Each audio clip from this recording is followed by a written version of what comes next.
talk about the tactics these people used on me. One tactic they used on me is I talked about chaos. They created chaotic situations so that instead of me being able to focus, I had to deal with a lot of the chaos going on around me and figure out, well, what do I do? It's think in a moment when there's a chaotic situation, you're running around, you're trying to figure out what do you do in a chaotic situation? And that's what one of the things they did. The other thing they did was expecting me to be subservient. The most important tactic I think they're doing now is they're trying to find a lot of people to lie. So they keep talking about like different little things and trying to make it seem like it either happened or accurately happened. So they said how this was supposed to work was they'll get the stories, then come up with a way to recreate it, either see my reaction or come up with a computer generated thing to try to play it while I'm sleeping. And then once they play it while I'm sleeping, they can change it. So they said before, it's not supposed to be what actually happened. It's supposed to be like a horrible thing. So they said years ago, I wrote that I had a recurring dream that I didn't graduate from college. And they said they turned that into an actual dream where I didn't graduate. So they said they did it after I wrote that. And that's my point. It seems like what they're trying to do is make my memories of things wrong. So that's really big deal because what they're saying pretty much is they're admitting to trying to mess up my memory.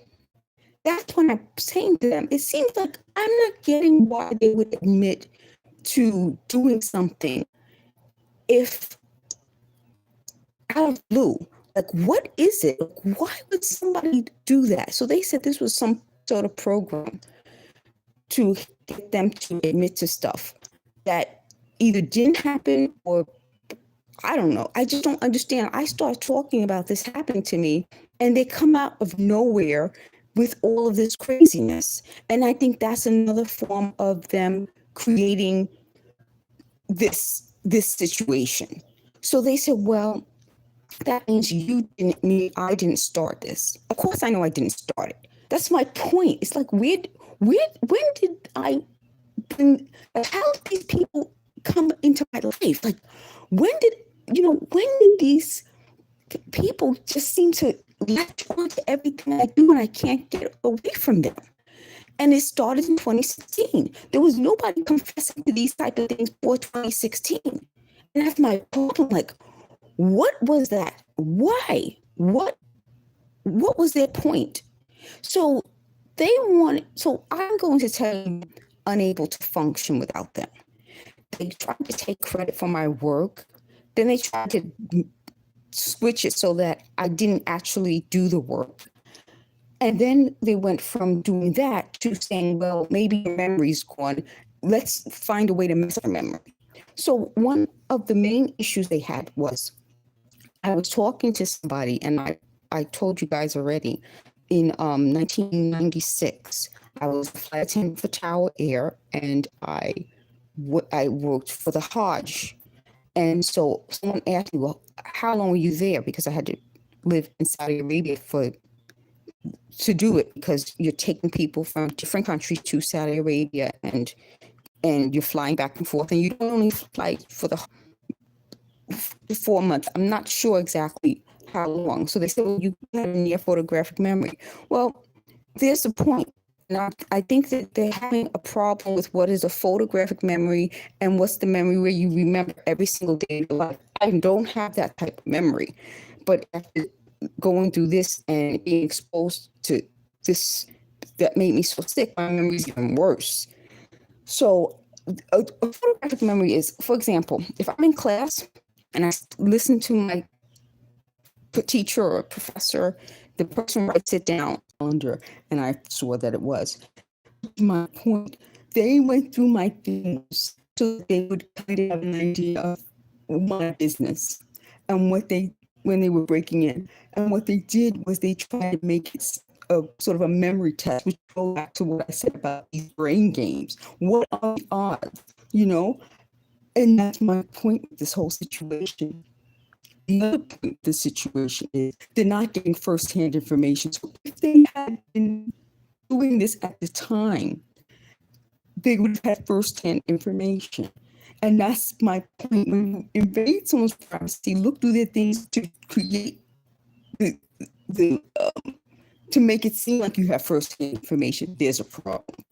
And so what I'm wondering now is when they were actually there, because I do think some of these people could have actually been there, what were they doing?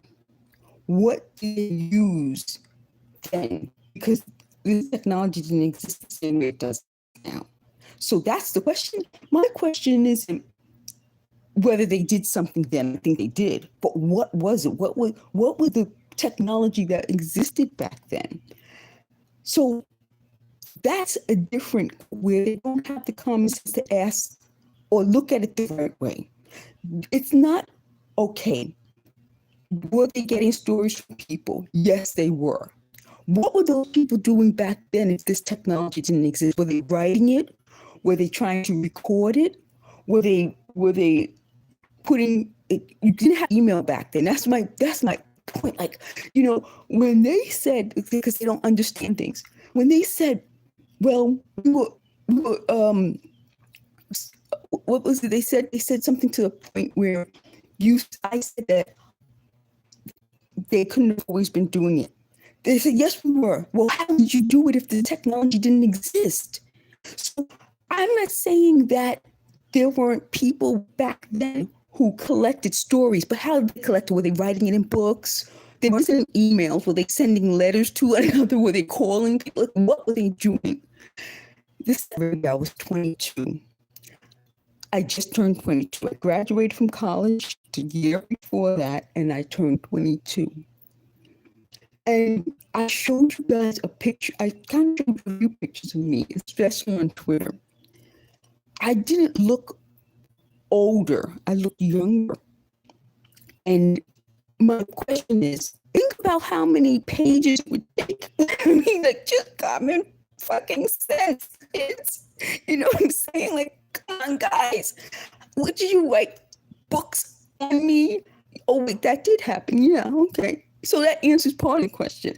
But the second part of the question is, if you're going to put this out on kids, what kind of sick people are you? So to admit to that makes, after I talked to the world about it, they didn't say this when I was a kid. They didn't say this in the 1990s when I was a teenager.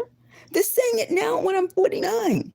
So my point is, how are they doing it? That's what I'm saying. It had to be mostly them being stupid to try to piece it together. Now that I'm talking about it, I had very simple technology. I remember when I was a computer in 8th grade, it was a big deal. So they definitely, so there would have to be like technology didn't exist and they were doing this. They were not. And that's my point to them. Why lie about something so big? This is too big to lie about. The next point I want to make about